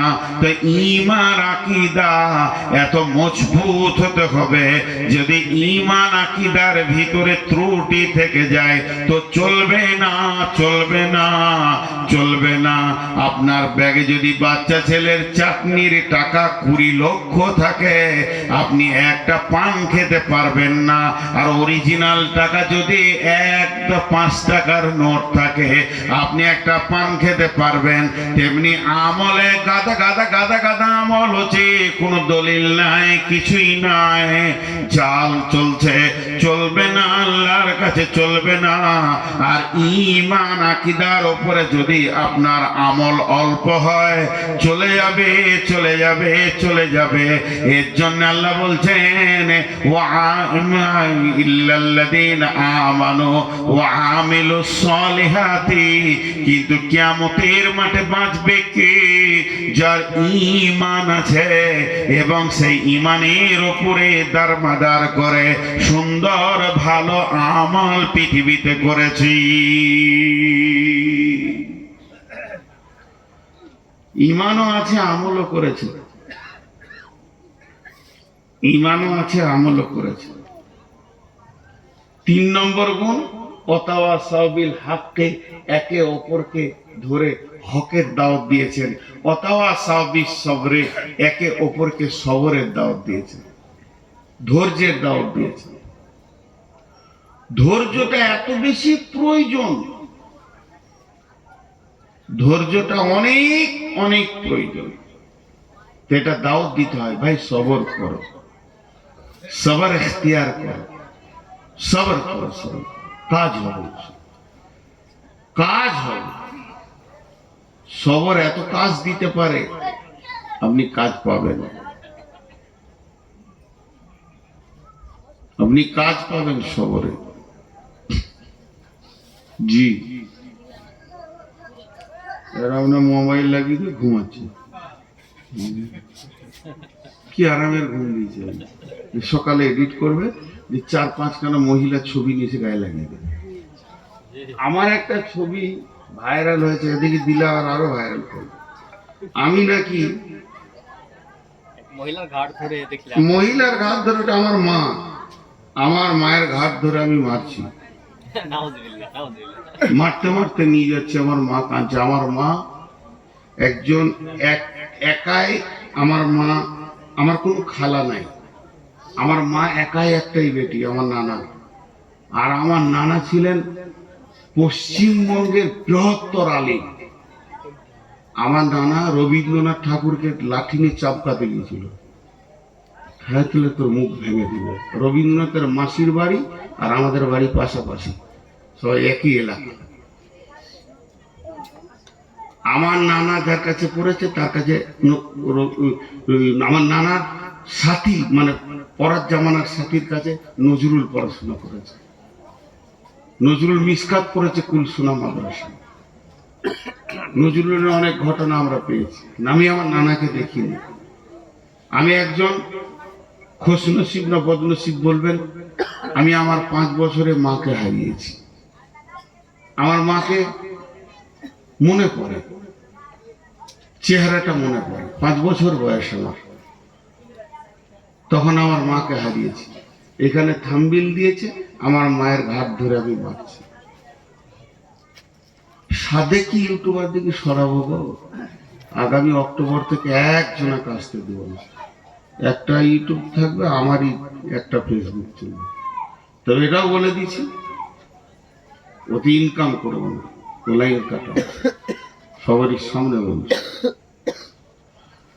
तबलीग के कर तबलीगे हिदायत पाए अल्लाह ही जाने, के कर तबलीगे हिदायत पाए के जाने, আল্লাহ জানে। সকলে বলেন কে জানে? আল্লাহ জানে। তাহলে একটা ঘটনা ছোট করে শুনিয়ে দিই। আমার যখন রানিং 13 বছর জালসা হলো, তখন এই আপনাদের এখানে পণ্ডিতপুরের আশেপাশে একটা জালসা এসেছিলাম, তার একটা চিঠি দিয়েছিল, সম্ভবত চিন্তামণি ফতেপুর, না না চিন্তামণি ফতেপুর, হ্যাঁ আমাকে একটা চিঠি দিয়েছিল, আপনি কন্ট্যাক্ট করছেন কেন, আগে লিখছেন কেন। তা আমি ওদেরকে উত্তর দিয়েছিলাম, এইটা তো আপনাদের কি শুধু আমি, যে আমি আগে লিখছি কেন, কন্ট্যাক্ট করছি কেন। আমি 13 বছর চুপচাপ এসেছি, চুপচাপ চলে গেছি, কিন্তু সমাজ আমাকে ঠেলে সরিয়ে দিয়েছে, মূল্যায়ন করেনি। তখন এই লাইনটা ধরেছি। তবে আমাকে ফেরেশতা মনে করবেন না, আপনাদের যেমন গুনাহ আছে আমারও গুনাহ আছে। আপনাদের 19, আমার 20। আমার পাঞ্জাবিতে ঢাকা আছে বলে লোক দেখতে পায় না, আমিও গুনাহগার। কিন্তু কার কথায় কার হেদায়েত হয়। এবছর জালসা সিজন শেষ করলাম, আমার একটাই মেয়ে, আমার মায়ের নামটা দিয়েছি, ওই জন্য ওকে আমি কোনোদিন ওর নাম ধরে ডাকি না, মা বলেই ডাকি। আজও নামটা বলি না, বলতে পারি না, কষ্ট হয়। তো আমি, আমার স্ত্রী বসে সবজি কাটছে, আমার মেয়ে বসে আছে, আমি ওখানে যে চেয়ার নিয়ে বসলাম। তো আমার মেয়ে আমাকে বলছে, আব্বা আমি তো তোমার মা। বলে হ্যাঁ, তো মায়ের কথা তো শুনতে হয়। বল। আমি একটা আবদার করবো, যদি তুমি মেনে নাও তাহলে খুশি হবা, যদি না মানো তাহলে তুমি আলাদা আমি আলাদা। বিয়ে দিয়ে দিয়েছি, তোর সঙ্গে আমরা চলবো। আমার সুখের জন্যই তো তুমি এগুলো করছো। বলে বল কি করতে হবে, আর কন্ট্যাক্ট করবে না, আগে নেবে না। আমরা যা মেনে নিলাম। জিজ্ঞেস করেন কমিটিকে, কন্ট্যাক্টও করেনি, আগে কমিটিকে জিজ্ঞেস করেন, আজকের কমিটিকে, আগামী কাল যে আছে তাকেও জিজ্ঞেস করেন। যদি কেউ কিছু আছে আগে থেকেই, তারা দিয়ে শান্তি পায়। একজন ফোন করে বললো আমরা দিব না, দিতে হবে না, বলে না আমরা দিলে শান্তি পাবো, তাহলে দেন। তো হেদায়েত কার কাছ থেকে আসবে? আমাকে আমার পেটের বাচ্চা হেদায়েতের রাস্তা দিচ্ছে। আপনি ভাবিয়েন না, সাহাবীদের পর্যন্ত ভুল হয়েছে, হয়নি ভাই? তার থেকে তো আমরা ঊর্ধ্বে নই, ভুলের ঊর্ধ্বে কোনো মানুষই নয়। তো কটা কথা বললাম, এখন একটা উদাহরণ দিব, উদাহরণটা মন দিয়ে শুনেন। আপনাদের মুর্শিদাবাদে জেলাতে 4000 ছেলে নেবে কেন্দ্র সরকারের প্রশাসন বিভাগে। কেন্দ্র সরকারের প্রশাসন বিভাগে মুর্শিদাবাদ থেকে 4000 ছেলে নেবে। তো ওরা পেপারে বের করেছে কি, 4টা শর্ত দিয়েছে। 1 নম্বর, কম করে 5 ফুট 10 ইঞ্চি হাইট হতে হবে। 2 নম্বর হলো কম করে মাধ্যমিক পাস হতে হবে। 3 নম্বর হলো 36 ইঞ্চি সিনা হতে হবে। আর 4 নম্বর হলো কম করে 53 কেজি ওজন হতে হবে। কটা? 53 কেজি ওজন, 36 ইঞ্চি সিনা, আর মাধ্যমিক পাস, 5 ফুট 10 ইঞ্চি হাইট। 4টা শর্ত দিয়েছে। একটা ছেলে গিয়েছে, সে তো এইচএসে ফার্স্ট ক্লাস পাস, সিনাটাও 36 ইঞ্চি, ঠিক আছে, আর হাইট হলো 5 ফুট 10 ইঞ্চি, সেটাও ঠিক আছে, কিন্তু ওজন হলো 40 কেজি। হলো না, চাকরি পেল না, লাইনে যেতে পেল না। এরপরে একটা ছেলে গেছে, ওজন 53 কেজি, 36 ইঞ্চি সিনা, 5 ফুট 10 ইঞ্চি হাইট, কিন্তু স্কুল জীবনে যায়নি, মূর্খ, হলো না। আর একটা ছেলে গেল, মেয়ে স্কুলে পাস করেছে, 53 কেজি ওজন হয়েছে, 5 ফুট, আপনার কি না 36 ইঞ্চি সেনা হয়েছে, কিন্তু হাইটটা হচ্ছে 3.5 ফুট। হলো না। তার মানে 4টার মধ্যে যদি একটা বাদ যায়, ওই ছেলেটা যেমন প্রশাসন বিভাগে, আর্মিতে বলেন, বিএসএফ এ বলেন, মিলিটারিতে বলেন, চান্স পাবে না।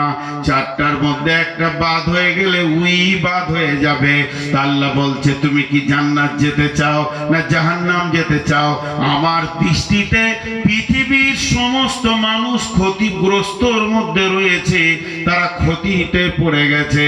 শুধু বেঁচে যাবে কে? ইল্লাল্লাযীনা আমানু, যে ঈমান এনেছে, ওয়া আমিলুস সালিহাতি, ভালো আমল করেছে, ওয়া তাওয়াসাউ বিল হাক্কি, এবং হকের দাওয়াত দেবে, ওয়া তাওয়াসাউ বিস সাবরি, এবং সবরের দাওয়াত দেবে। এই লোকগুলি বেঁচে যাবে। একটা লোক হকের দাওয়াত দিল, সবরের দাওয়াত দিল, ভালো আমল করলো, ঈমান আনেনি, এই লোকটা ক্ষতিগ্রস্তর মধ্যে রয়েছে। একটা লোক ঈমান এনেছে, আমল করে না, খালি হকের দাওয়াত দেয় আর সবরের দাওয়াত দেয়, সেও ক্ষতিগ্রস্তের মধ্যে রয়েছে। একটা লোক ঈমান এনেছে, আমল করেছে, সে ঈমানদার, এত আমল করে, গায়ের মধ্যে অত আমল কেউ করে না, কিন্তু জীবনে কাউকে তাবলীগ করে না, এও ক্ষতিগ্রস্তের মধ্যে পড়ে গেছে। তোমার আমল তোমাকে বাঁচাবে। তোমাকে নামাজ পড়ার জন্য পাঠানো হয়নি, নামাজ কায়েম করার জন্য পাঠানো হয়েছে। এরপরে একটা লোক আমল এনেছে, ঈমান এনেছে, আমল করে, হকের দাওয়াত দেয়, কিন্তু সবরের দাওয়াত দেয়নি, এই লোকটাও ক্ষতিগ্রস্তর মধ্যে রয়েছে। অতএব ইসলামকে বাঁচাতে গেলে এই 4টা বলিষ্ঠ গুণের প্রয়োজন আছে। এই 4টা গুণ যদি না থাকে, বন্ধুরে, ইসলামকে বাঁচানো যাবে না। মেয়েরা তাবলীগ করে কেমন করে, পুরুষরা তাবলীগ করবে কেমন করে? জি, মেয়েরা তবলিগ করে না। সাহাবীটার নাম হচ্ছে আমর বিন জমু। সাহাবীটার নাম আমর বিন জমু। মাঝে একটা ছোট কথা বলিনি ভাই, বেয়াদবি মনে করবেন না, মাফ করে দিয়েন। আমার গ্রামে একটা মাদ্রাসা আছে, আজকে সেই মাদ্রাসার বয়স 50। তার মানে আমার বয়সের সাথে সম্পর্ক মাদ্রাসাটা। আমি মাসুম বাচ্চা, 2 বছরের তখন মাসুম। মুরব্বীরা চালাতেন, আমাদের বাচ্চাচারা এতদিন ধারক বাহক হয়েছিল। তবে আমার প্রতি মাদ্রাসার অনেক বড় দাবি থাকতো সবসময়। কোনোদিন মাদ্রাসার আমি হ্যান্ডেলিং করিনি। 2বার নিয়ে গেছিল মাদ্রাসায়, ওরা জোর করে পালিয়ে এসেছিলাম যে আপনারা রয়েছেন, চালান। এবছর রমজানের আগেই গোটা গ্রাম এক হয়ে বসে সম্পূর্ণ মাদ্রাসাটা চাপিয়ে দিয়েছে। দোয়া রাখবেন যেন চালাতে পারি। আর খেয়াল রাখবেন, মাদ্রাসাতে মিসকাত, আবু দাউদ, তিরমিজি পর্যন্ত খোলা আছে। এই পর্যন্ত প্রায় 60-70টা ছেলে ফোন করেছে। আমি ফেসবুকে দিয়েছিলাম, মেধা দক্ষ ছেলে থাকলে পাঠাবেন, কারণ এই মাদ্রাসাটা পরিচালনা হবে কয়েকটি মাদানিকে দিয়ে। আপনার ছেলে যদি পড়ায় দুর্বল হয় কিন্তু রাখা যাবে না। ছেলে যদি মেধা হয়, চমক হয়, 2টি জিনিস পাবেন। ওর ভবিষ্যৎ উজ্জ্বল হবেই ইনশাআল্লাহ, আল্লাহকে ভরসা করে বলছি। কারণ ওখানে পড়াশোনা খুব কড়া। আগে গার্জেনকে মজবুত হতে হবে যে আমার ছেলে ওখান থেকে সরাবো না, 1 নম্বর। 2য় নম্বর হলো আদর্শ ছেলে নেবেন তো আমার মানসাই পাঠান। আদর্শ। আমাদের বর্ধমানের ভাষা অনেক ভালো, সেখানে থাকলে কথাবার্তা চাল চলন ভালো হবে। একটা কথা বলছি। আর 2য় একটা কথা বলছি, সামনে হজের নিয়ত করেছি, হজে যাবো ইনশাল্লাহ। হজের পরে আমার উমরার গ্রুপ যাবে।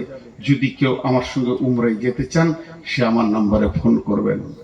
সেইভাবে মক্কা মদিনা ঘুরিয়ে আপনাকে ঠিক জায়গায় উমরা করাবো, এটা নিয়ত করিলেন। এবং বাকি কত কি লাগবে না লাগবে এগুলো ফোনে আলাপ হবে, কিন্তু আপনি রেডি হন। এখন অনেক এজেন্ট বেরিয়ে গেছে, অনেক দালাল বেরিয়ে গেছে, 80,000 70,000-এ নিয়ে যাচ্ছে। নিয়ে যা, কিন্তু রাখছে বহুত দূরে। খাওয়া দাওয়ার মান তেমন থাকে না, প্লেনে মাল বারবার চেঞ্জ করতে হয়। 15 থেকে 30 জন জমজমের পানিটা হায়দ্রাবাদে ফেলে চলে এলো, ডোমেস্টিক প্লেনে পানি তুলতে দেয়নি। অনেক ভেজাল আছে। তবে আমাদের বিমান হচ্ছে অনেক দামি, আমরা দামি বিমানে যাই, বেশিরভাগ এমিরেটস ইত্তেহাদ ব্যবহার করি। বিধায় আমাদের ওদের থেকে শুধু ভাড়াটাই 17,000 বেশি থাকে। 2টি কথা বললাম, মাদ্রাসায় মেধা ছেলে পাঠাবেন। আরেকটা কথা বললাম, হজ উমরা করলে খবর রাখবেন। তো আজকের যে বক্তব্য শুধু তাবলীগের উপরে রাখছি। আমি যখনই ইস্তেহার দেখে নিয়েছি যেটা তাবলীগ, তো আমাদের প্রতি অনেক দায়িত্ব আছে। দেখেন, সাহাবীটার নাম বললাম আমর বিন জমু। মা বোনদেরকে এখন বলছি, তারপরে পুরুষকে আবার বলবো। মা বোনরা কিভাবে তাবলীগ করবে, একসাথেই দুটো হয়ে যাবে। তো আমর বিন জমু, মা বোন, খালা, বেটি, একটু মন দিয়ে শুনেন। আমর বিন জমু তিনি একটা পায়ে অক্ষম ছিলেন, যাকে আপনাদের ভাষায় ল্যাংড়া বলে, আমাদের বর্ধমানের ভাষায় খোঁড়া বলে, ল্যাংড়া। তো আমর বিন জমুর স্ত্রী মনে মনে করছেন যে আমার স্বামী খোঁড়া, তাহলে তো কোনোদিন জিহাদে যাবে না আর শহীদও হবে না, আর আমি এরকমই থেকে যাব। 2টা মিনিট টাইম চাইছি আপনাদের কাছে, বেশি টাইম চাইছি না, 2-5 মিনিট ছেড়ে দেবো ইনশাল্লাহ, একদম টাইমই ছেড়ে দিব। তো আমর বিন জমু যখন বাড়ি ঢুকছে, তো স্ত্রী কেমন, বিবি কেমন, বিবি নিজের স্বামীকে দান করছে জিহাদে। কি বলে দান করছে? একটু প্রেরণা দিল, উদ্দীপনা দিল। উদ্দীপনাটা কি? যে তুমি আমার কাছেই খুব শক্তি দেখাও, আর জিহাদের কথা শুনলে লুকিয়ে যাও। কি বললি? আমি জিহাদের কথা শুনে লুকিয়ে যাই? হ্যাঁ। পুরুষ তো এটা নিতে পারলো না। সঙ্গে সঙ্গে ওহুদের যুদ্ধের ডঙ্কা বেজে উঠেছে। ওহুদ সাজো সাজো, সৈন্য সাজো। বিশ্বনবী মদিনাওয়ালাদেরকে সাজাচ্ছেন। আমর বিন জমুর বিবির কানে পড়েছে দয়ার নবী উহুদের জন্য রেডি হচ্ছেন। এমন সময় বিবি স্বামীকে এমন উদ্দীপনা দিয়ে দিল, বাড়ির ভিতরে গিয়ে ঢুকে তলোয়ারটাকে হাতে নিল, তলোয়ারের খাপটা ফেলে দিল, হাতটাকে আসমানের দিকে এরকম করে তলোয়ারটা হাতের উপরে রেখে এই রকম করে দুইটা প্যাঁচ টেনে দিয়ে বলল, আল্লাহুম্মা, হে আমার আল্লাহ, লা তারাদ্দুনি ফি আহলি ওয়া মালি, আমাকে আর আহাল আর মালের কাছে ফিরে আনিও না, আমার সব মিটে গেছে। হে আমার আল্লাহ, তুমি আমাকে শহীদের লিস্টে নামটা লিখে দাও। এই বলে এক পায়ের মানুষ, ল্যাংড়া মানুষ, অক্ষম মানুষ, প্রতিবন্ধী মানুষ উহুদের প্রান্তে কয়েকজন বেঈমানকে জাহান্নামের টিকিট নিয়ে নিজে জান্নাতের মেহমান হয়ে গেল। লাশ পড়ে আছে, জিহাদ শেষ হয়ে গেল, 70টি লাশ। আল্লাহর নবী বলছেন, আমির হামজার কবর ওখানে দাও, এর কবরটা এখানে দাও, এর এর আপনার কিনা কবর এখানে হবে। আমর বিন জমুর লাশকে উটের উপরে চাপাও, এই লাশ নিয়ে যেতে হবে গারকুল বাকি মসজিদে নববীর পাশে হবে, যেখানে আপনারা সাহাবী শহীদের অনেক কবর আছে ওখানে হবে। কিন্তু উট বসে গেল, আবার উটকে প্রহার করা হচ্ছে, কিন্তু উট উঠে না। যখন লাশকে নামিয়ে নেওয়া হয়, উট তখন আবার উঠে দাঁড়িয়ে যায়, লাশ চাপালে বসে যায়।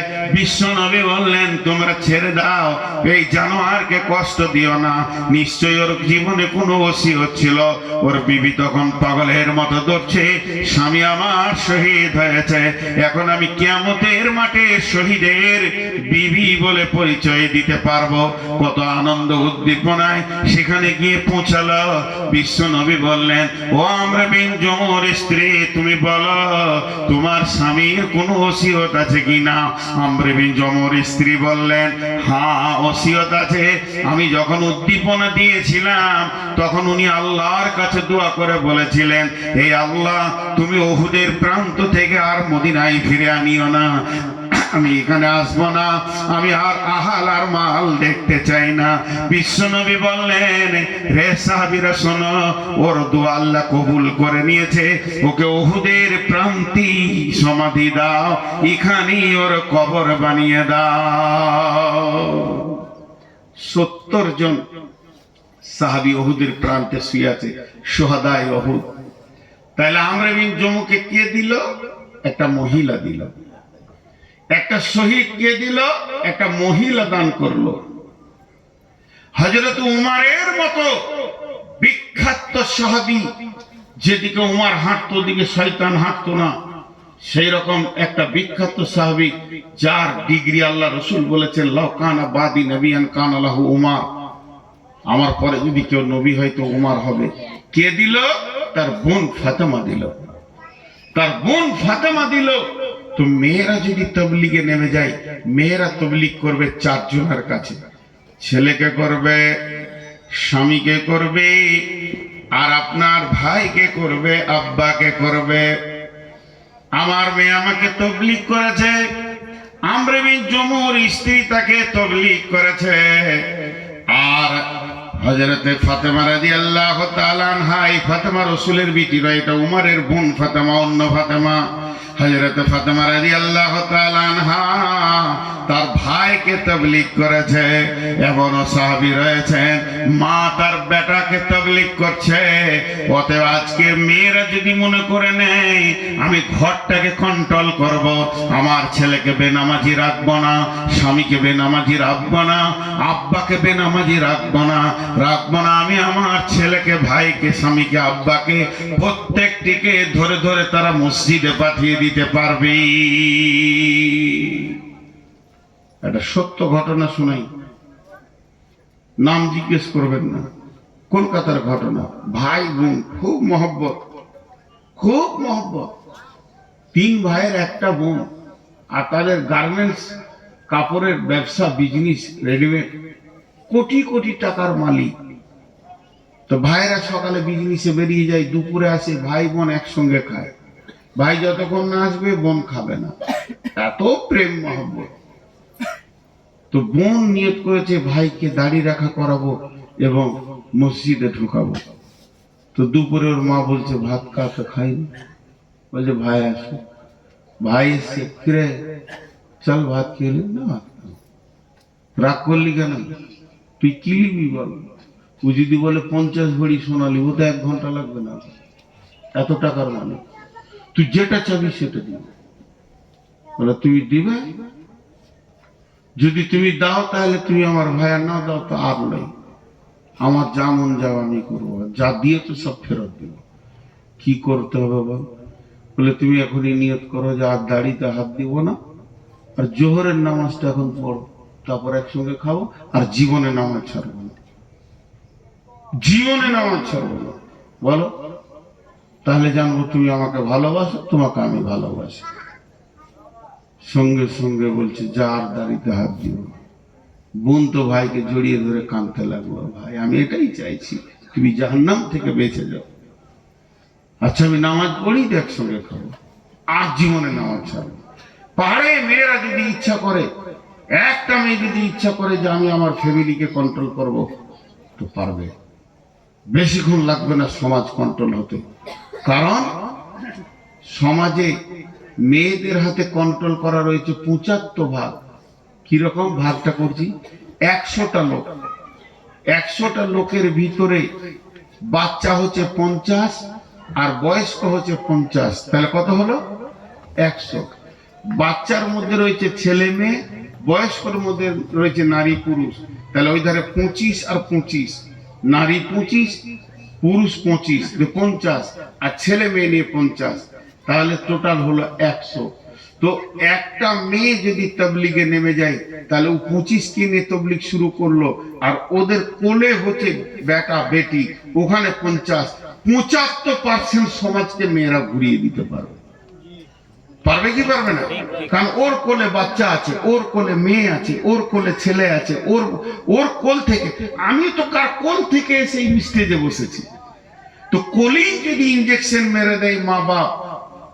জি, আমাদের গ্রামে একটা কুকুরকে পাম্প মেশিন দিয়ে মেরে দিয়েছে, যে মাছ ধরতে হুড়বুড় করে সব নেমে গেছে, হালাল হারামের কোনো ব্যাপার নাই, যার পুকুর সে মাথা ঠুকছে, যে যেদিকে পারছে মাছ নিয়ে ধরছে।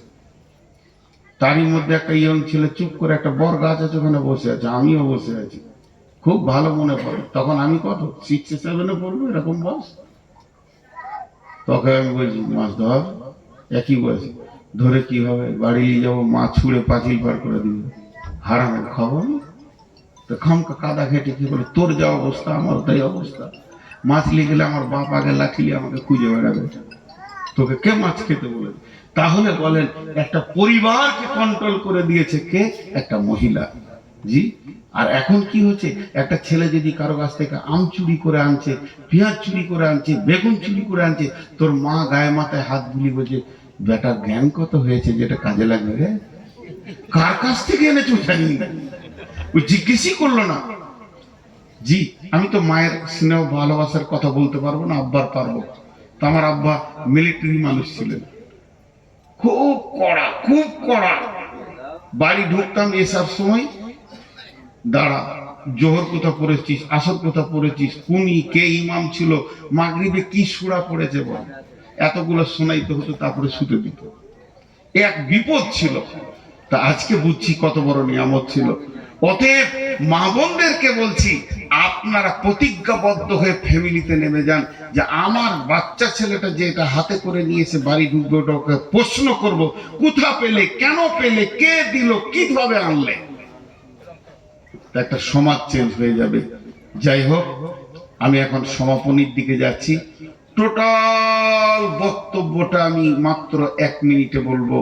সেটা হলো কি, 1 নম্বর হচ্ছে, আমরা তাবলীগের জন্য পৃথিবীতে এসেছি, আমাদেরকে তাবলীগের জন্যই পাঠানো